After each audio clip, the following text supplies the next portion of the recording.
이제 우리 함께 묵상하시며 8월 셋째 주 예배를 하나님께 드리도록 하겠습니다. 하나님이여, 주의 판단력을 왕에게 주시고 주의 공의를 왕의 아들들에게 주소서. 그가 주의 백성을 공의로 재판하며 주의 가난한 자를 정의로 재판하리니, 의로 말미암아 산들이 백성에게 평강을 주며 작은 산들도 그리하리로다. 고라시는 아버지 하나님, 주님의 귀한 사랑과 은혜에 감사를 드립니다. 주의 공의로우심과 긍휼을 베풀어 주시는 그 은혜를 찬양하며, 아버지 하나님, 오늘도 믿음의 예배를 드리기 위하여 주의 백성들이 한자리에 모였습니다. 드려지는 이 예배를 통해서 하나님 영광 받아주시고 저희들에게는 한량없는 은혜로 채워지는 그 복된 은총을 허락하여 주옵소서. 예수님 이름으로 기원하옵나이다.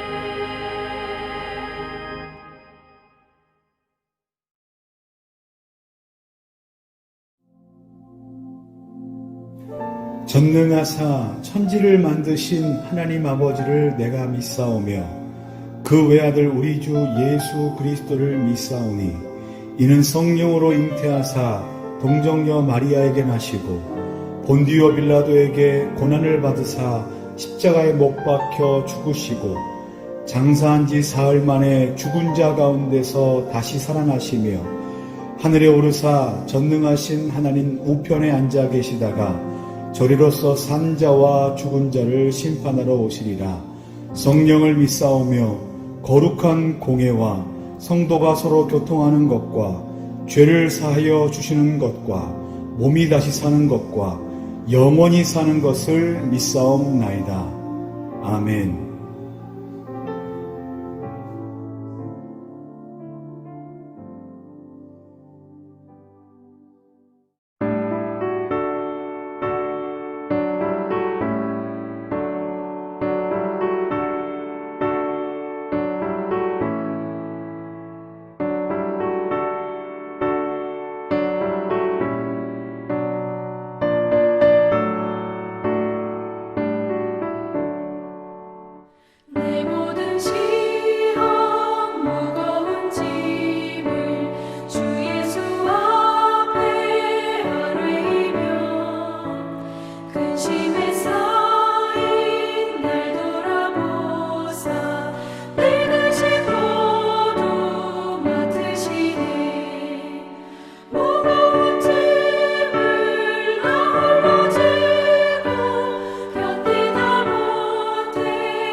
다 같이 기도드리겠습니다. 약속과 말씀에 신실하시고 변함이 없으신 하나님 아버지, 저희는 세상에서 구별된 당신의 백성이요 자녀로 인도해 주셔서 감사합니다. 세상의 풍파에 맥없이 흔들리는 저희 영혼을 위하여 말할 수 없는 탄식으로 우리를 위해 간구하시는 성령님, 우리의 연약함을 친히 담당하셔서 지난 한 주간도 환난 속에서 우리를 지켜주심을 감사드립니다. 각자의 상황 속에서 주님을 향하여 예배하는 심령마다 구원의 은혜가 넘치는 시간이 되게 하여 주셔서 우리 안에 어두워진 마음들이 재하여지고 다시금 새롭게 되어 주님과 친밀함이 회복되는 시간이 되게 하여 주시옵소서. 전 세계가 홍수와 전염병으로 많은 사람들이 죽고 경제적인 어려움 속에 사회적, 정치적 혼돈의 상황을 뉴스를 통해 보고 있습니다. 겸손히 주님의 은혜만을 간구합니다. 환난 중에 있는 주님의 백성을 불쌍히 여겨 주시옵소서. 회개하오니 구원하여 주시옵소서. 주님의 은혜 없이는 하루도 살 수 없는 저희들입니다. 저희의 삶의 본질이 아닌 것에 마음을 빼앗기지 않도록 붙잡아 주시옵소서. 우리가 이 땅에 살면서 겪는 희노애락의 모든 일들이 지금은 이해할 수 없고 감당하기 힘든 일도 많이 있지만 하나님의 뜻이 이 땅에 선하게 이루어질 것을 믿고 감사드리며 살아가는 성도들이 되게 하여 주시옵소서. 코로나 속에 우리의 영혼이 잠들지 않게 하여 주시옵소서. 영적으로 깨어 기도에 힘쓰며 성령의 충만함을 받아 주님의 뜻을 이루어가는 저희들이 되게 하여 주시옵소서. 비록 고난이 우리 앞에 놓이더라도 사랑하시는 주님의 의로 걸림돌을 디딤돌로 바꿀 수 있는 믿음으로 그 고난을 넉넉히 이길 수 있는 힘과 지혜를 주실 줄 믿습니다. 우리의 담기를 위해 기도합니다.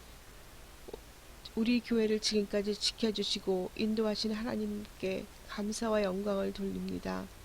이 어려운 시기에 교회가 감당해야 할 사명을 잘 감당할 수 있도록 교회를 향한 마음들이 하나 되게 하여 주시옵시며 예배에 더 많은 교인들이 참석하여 주님께 영광 돌리며 안부를 물으며 고단한 마음을 서로 달래줄 수 있는 우정의 공동체가 되기를 소망합니다. 이 시간 목사님을 위해 기도합니다. 교회의 머리가 되신 예수 그리스도를 위하여 수고하며 몸됨 성도들을 위해 애쓰시는 목사님과 사모님, 주의 사랑과 능력으로 채워주사 영육간으로 강건함을 더하여 주시옵소서. 이 시간 하나님 말씀이 선포될 때에 우리의 삶이 치유되고 회복되어 나아갈 길을 찾는 생명의 말씀, 능력의 말씀이 증거되게 하여 주시옵소서. 주의 복음을 위해 파송된 선교사님들, 가정과 섬기는 교회를 또한 지켜주시옵소서. 우리가 예수 안에서 받은 하나님의 은혜를 날마다 기억하게 하시어 늘 감사와 평강이 우리의 삶 가운데 넘치게 하옵기를 간절히 바라오며 거룩하신 예수 그리스도의 이름으로 기도드립니다. 아멘.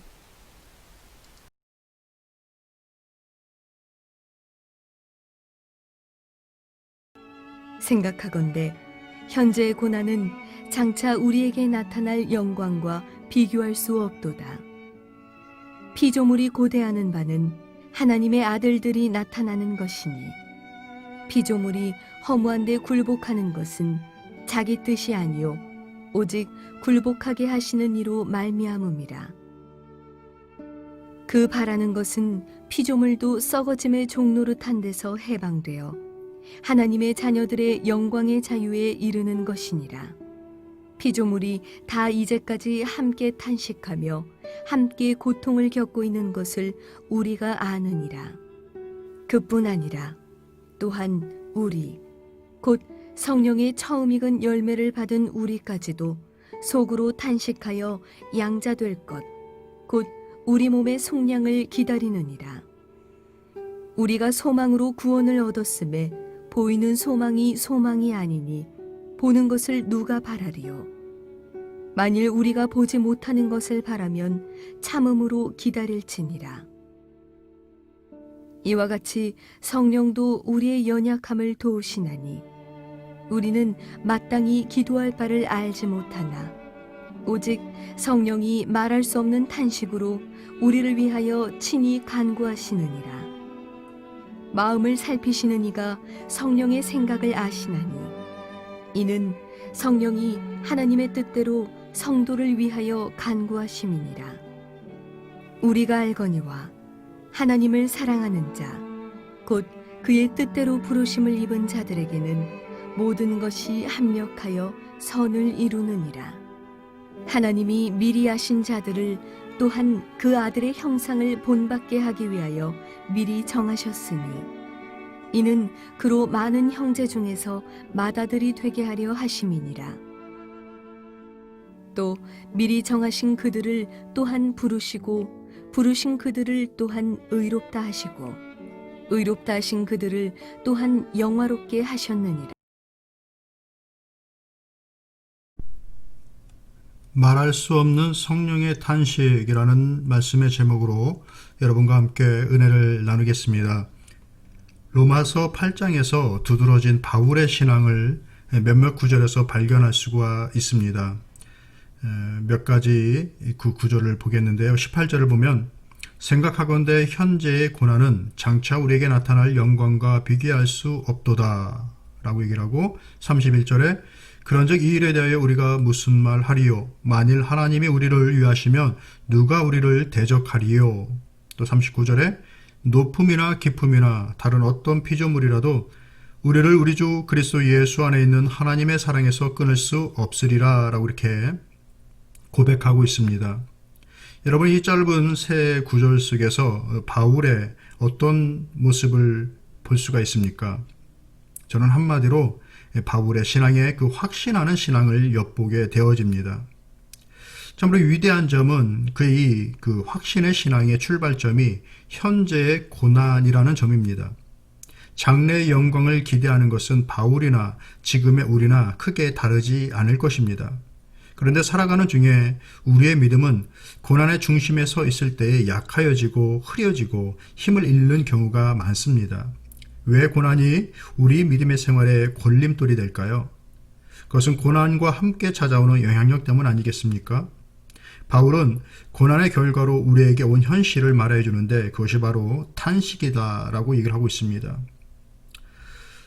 18절에 생각하건대 현재의 고난은 장차 우리에게 나타날 영광과 비교할 수 없도다 라고 하신 이 말씀 중에 두 가지의 단어가 중요한 단어가 나옵니다. 바로 고난과 영광이 그것입니다. 바울은 장차 성도가 맞이할 영광과는 비교할 수 없는 것이지만 현재라는 시간을 살아가는 성도 앞에 놓여진 고난의 문제를 어떻게 이해하고 극복할 것인지 대하여 교훈하여 줍니다. 그러면서 그는 고난의 다른 말인 탄식이라는 단어를 사용하여서 성도로서 하나님의 구원 여정을 확신하여 깨닫도록 하여 줍니다. 그 내용을 여러분과 함께 살펴보도록 하겠습니다. 먼저 22절을 통해서 바울은 모든 피조물이 함께 탄식한다라고 일하고 있어요. 22절 피조물이 다 이제까지 함께 탄식하며 함께 고통을 겪고 있는 것을 우리가 아느니라 라고 일하고 있습니다. 성경은 피조물 즉 자연도 함께 탄식하고 있다라고 말씀해주고 있습니다. 함께 고통받고 있다라는 겁니다. 왜 그렇습니까? 그것은 바로 인간의 타락과 범죄 때문입니다. 인간의 타락과 범죄는 인간에게 절망을 가져왔을 뿐만 아니라 자연을 부패시키고 온 피조물에게 고통과 탄식을 가져다 주었습니다.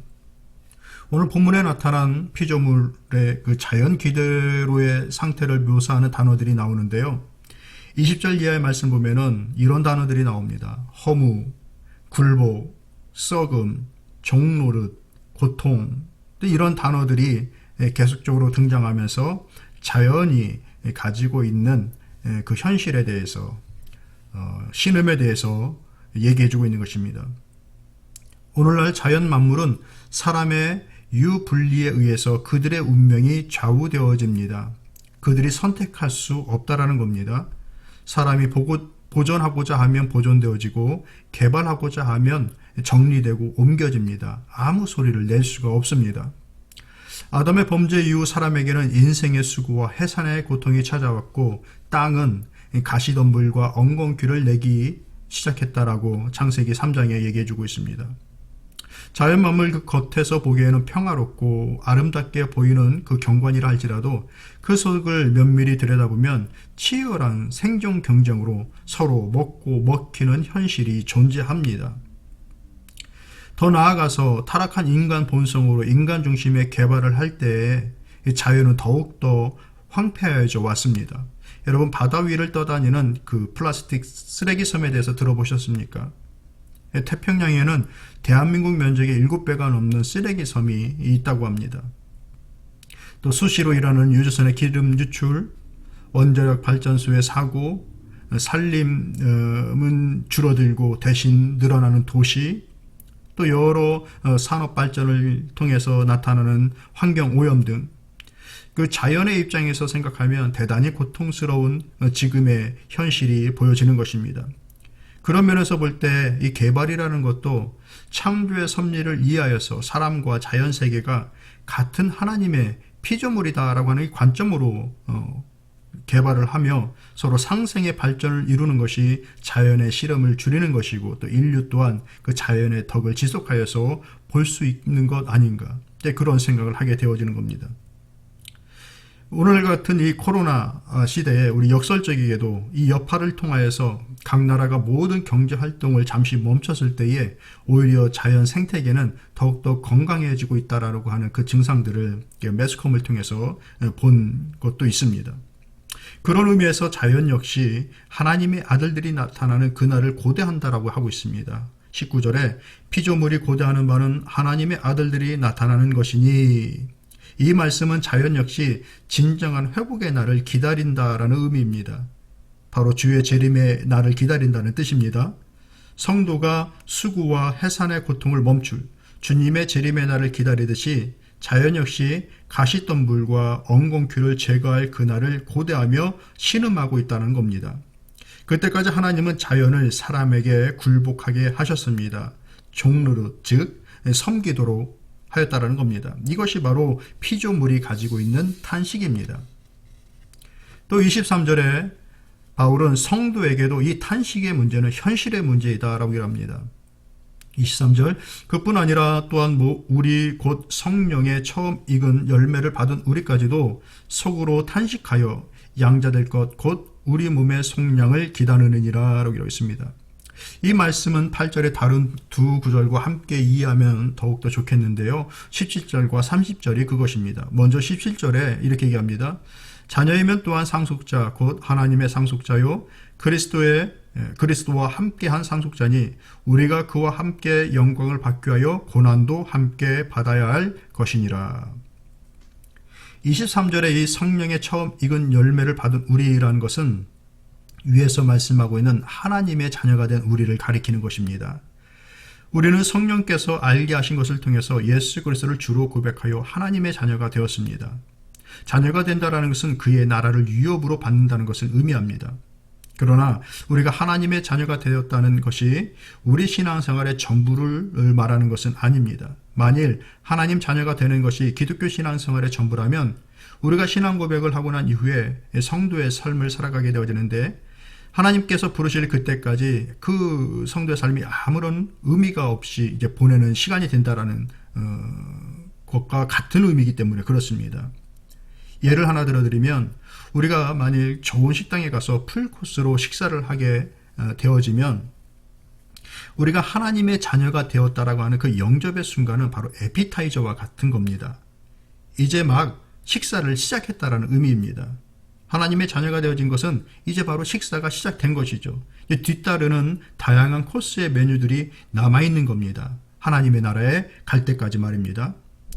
그것을 말씀해주고 있는 것이 30절의 말씀입니다. 이렇게 얘기하고 있어요. 또 미리 정하신 그들을 또한 부르시고 부르신 그들을 또한 의롭다 하시고 의롭다 하신 그들을 또한 영화롭게 하셨느니라. 하나님께서 성도를 영화롭게 하시기까지의 과정을 말씀하신 내용인데요.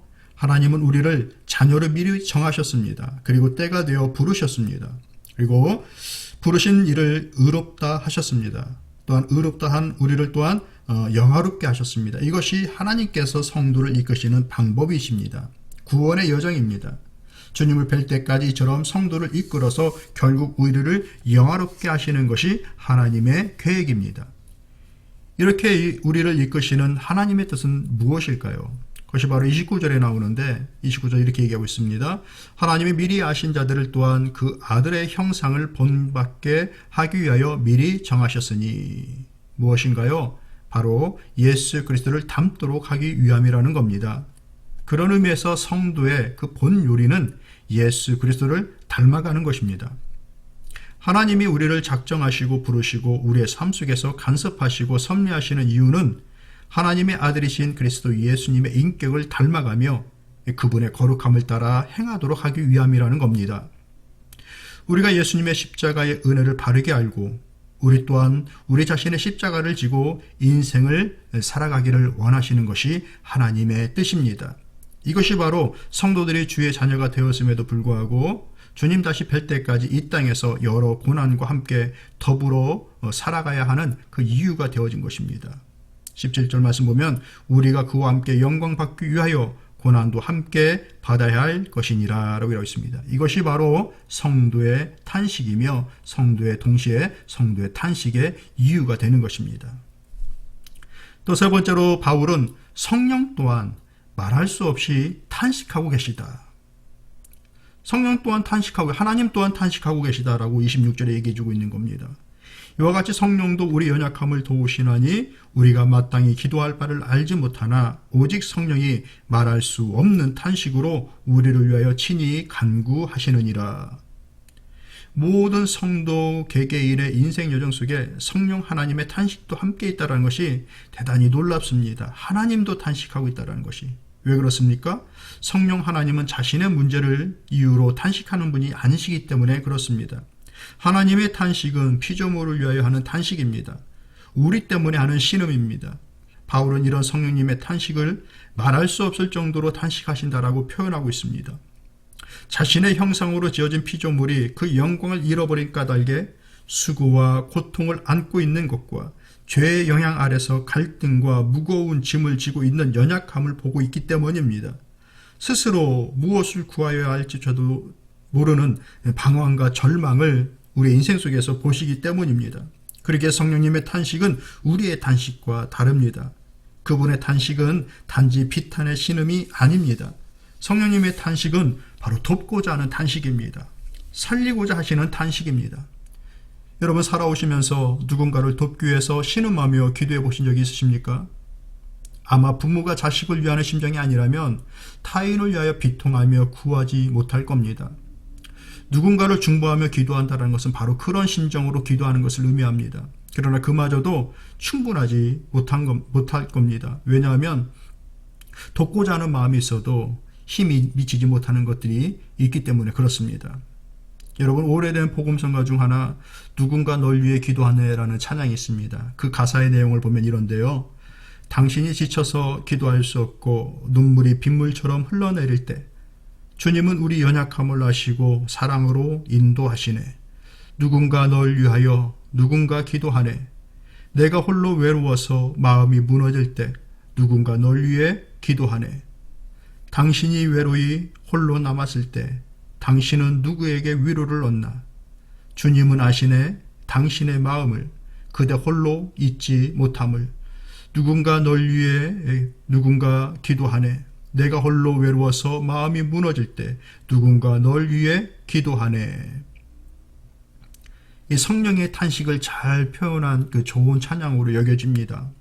그러기에 성령 하나님의 탄식은 성도를 위한 기도의 탄식입니다. 우리는 마땅히 기도할 바를 알지 못하나 오직 성령이 말할 수 없는 탄식으로 간구하시느니라. 여러분 살아오시면서 내 삶이 흔들리고 무엇을 해야 하고 또 무엇을 하나님께 구해야 할지도 모를 것 같은 그런 상황을 경험해 보신 적이 있으십니까?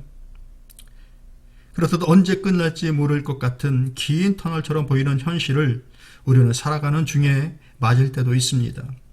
그러다 보니 실수도 있고 돌아보니 또 무모했던 그 순간들도 보여집니다. 그런 우리 자신임에도 불구하고 그런 연약함을 가지고 살았던 지난 날들이 있음에도 불구하고 지금껏 견디고 버틸 수 있었던 것은 나보다 나를 더 잘 아시고 내가 가야 할 길을 아시고 내가 기도할 것을 대신 기도하여 주신 그 성령님의 인도하심이 있었기 때문이라고 저는 믿습니다. 여러분은 어떠십니까? 그런 하나님을 함께 찬양하며 그 하나님 앞에 감사를 드릴 수 있기를 소망합니다. 또한 성령님의 탄식은 우리를 돕기 위한 탄식입니다. 이와 같이 성령도 우리의 연약함을 도우시나니 라고 이라고 있습니다. 여기에서 말하고 있는 이 도우신다라는 이 단어는 사용되어질 때에 용법, 두 의미를 가지고서 사용되어지는데요. 첫째는 넘어진 아이를 보고 일으켜 세워주며 넌 일어설 수 있다, 잘할 수 있다라는 격려의 의미가 있고, 다른 의미는 무거운 짐을 지고 가던 사람이 더 이상 들고 갈 힘이 없을 때 누군가 다가가서 그 짐을 같이 들어주는 것을 의미하게 됩니다. 성령님은 성도가 그 길에서 넘어졌을 때 다시 일어설 수 있도록 탄식하며 돕는 분임을 믿으십시오. 짐이 무거워서 내려놓으려 할 때에 바로 다가와서 함께 들어주시는 분이심을 믿으십시오. 아니, 믿는 것에 머무르지 마시고 그 임재하심을, 그 동행하심을 체험하십시오. 마음이 낙단될 때, 인생의 짐, 사역의 짐이 무거울 때 나의 곁에서, 나의 등 뒤에서 함께 잡아주시고 들어주시는 성령님의 도우심을 체험하십시오. 그래서 다시 일어나시고 져야 할 짐을, 져야만 하는 짐을 성공적으로 질 수 있기를 소망합니다. 그러기에 우리는 성령의 임재를 체험해야 합니다. 예배 중에 성령님의 임재를 체험할 수 있습니다. 상한 심령으로 기도할 때 성령님의 임재를 체험할 수 있습니다. 말씀을 묵상할 때 체험할 수 있습니다. 그렇게 우리는 다시 일어설 수 있고 힘을 얻어서 져야 하는 짐을 지고 갈 수가 있는 겁니다. 그리할 때 우리 인생의 부르심의 목적을 성취할 수가 있는 겁니다. 그러므로 우리는 현재 고난 중에도 영광을 소망하며 그것을 바라보며 살아가야 합니다. 그 영광의 순간을 위하여 자연 만물도, 온 피조물, 우리 자신도, 또 심지어 하나님조차도 각자 그 탄식의 짐을 지고 가고 있기 때문에, 나만이 아니라 모두가 다 그렇게 하고 있기 때문에 이 장래에 그 영광의 소망을 두고 우리가 살아가야 되는 것입니다. 또한 최후의 영광을 예비하시고 구원의 여정을 섭리하시고 주관하시는 하나님을 신뢰하십시오. 달리 말하여 그분의 주권을 믿으십시오. 26절 말씀 보면은 마땅히 기도할 바를 알지 못하나 이렇게 고백하고 있는데, 바울은 28절에서 가서는 우리가 이런 하나님은 알고 있다라고 또 고백을 하고 있습니다. 우리가 알거니와 하나님을 사랑하는 자 곧 그의 뜻대로 부르심을 입은 자들에게는 모든 것이 합력하여 선을 이루느니라. 무엇을 기도해야 할지는 몰라도 모든 일을 합력하여 선을 이루실 하나님의 주권은 믿는다는 겁니다. 여러분, 우리에게 이 신앙이 필요합니다.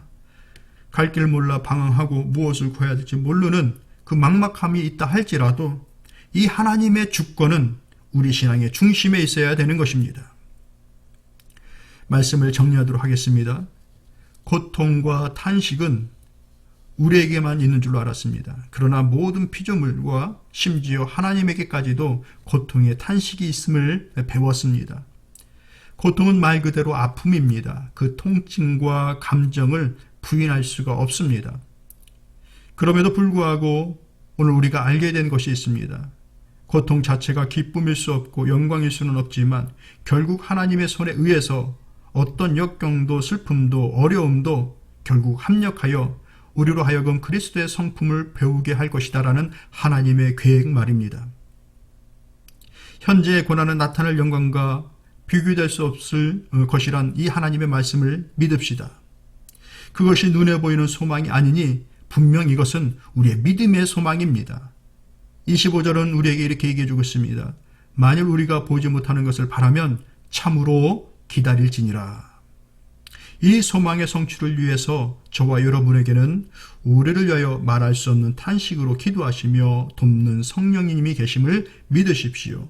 외로울 때, 괴로울 때 하나님의 임재를 체험하며 극복합시다. 승리합시다. 사랑하는 성도 여러분에게 기도하실 때, 예배드리실 때에, 말씀을 묵상하실 때 이런 은혜가 충만하시기를 축복합니다. 같이 기도하겠습니다. 하나님 아버지, 성령의 법 아래 살게 하심을 감사를 드립니다. 모든 피조물이 구원의 날을 기다립니다. 자연도 저희 또한 그 날을 고대합니다. 우리를 힘들게 하고 지치게 하는 인생의 모든 고통 중에서 저희들에게 믿음을 더하여 주시기를 기도합니다. 성령님의 도우심 안에 장래의 영광과 그에 대한 소망을 놓치지 않고 살게 하여 주옵소서. 저희가 연약할 때 일으켜 세워주시고 사명과 또 인생의 짐에 무거울 때에 함께 들어주시는 그 성령님의 인재를 체험하면서 살아갈 수 있도록 인도하여 주옵소서. 감사드리고 예수님의 이름으로 기도드리옵나이다. 아멘.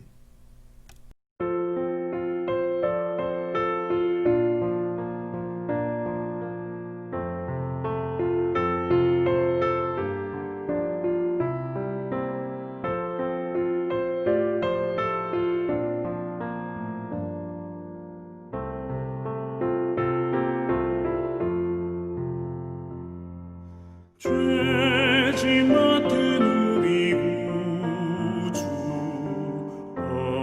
어찌 좋은 친구인지 걱정 근심 무거운 짐 우리 주께 맡기세 주께 고함 없는 받지 못하네 사람들이 어찌하여 아뢰 주를 모를까 시험 걱정 모든 괴로움 없는 사람 누군가 부질없이 기도드려 아뢰세 이런 진실하신 친구 찾아볼 수 있을까 우리 약함 아시오니 어찌 아니하를까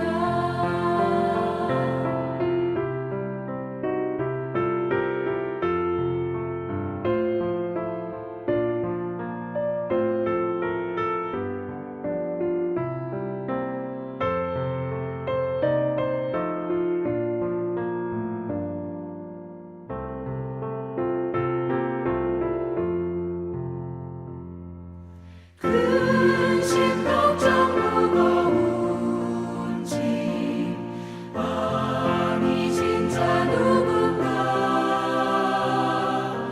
비난 저는 우리 예수 주께 기도드리세 세상 친구 멸시하고 너를 조롱하여도 예수 품에 안기어서 참된 위로받겠네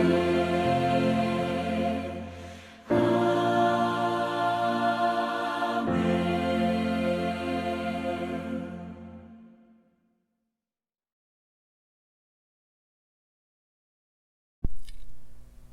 지금은 우리 주 예수 그리스도의 은혜와 하나님 아버지의 그 크신 사랑과 성령의 내주하시고 교통하시고 위로하시는 역사가 이제 주신 바 말씀처럼 우리를 위하여서 말할 수 없는 그 탄식으로 우리를 중보하시고 이끄시는 하나님의 손길이 있음을 믿고 그 인도하심을 따라 살기를 원하여 결국에는 예수 그리스도의 성품을 이루어나가기를 소망하는 저들 삶 위에 지금부터 영원토록 함께 있을지어다. 아멘.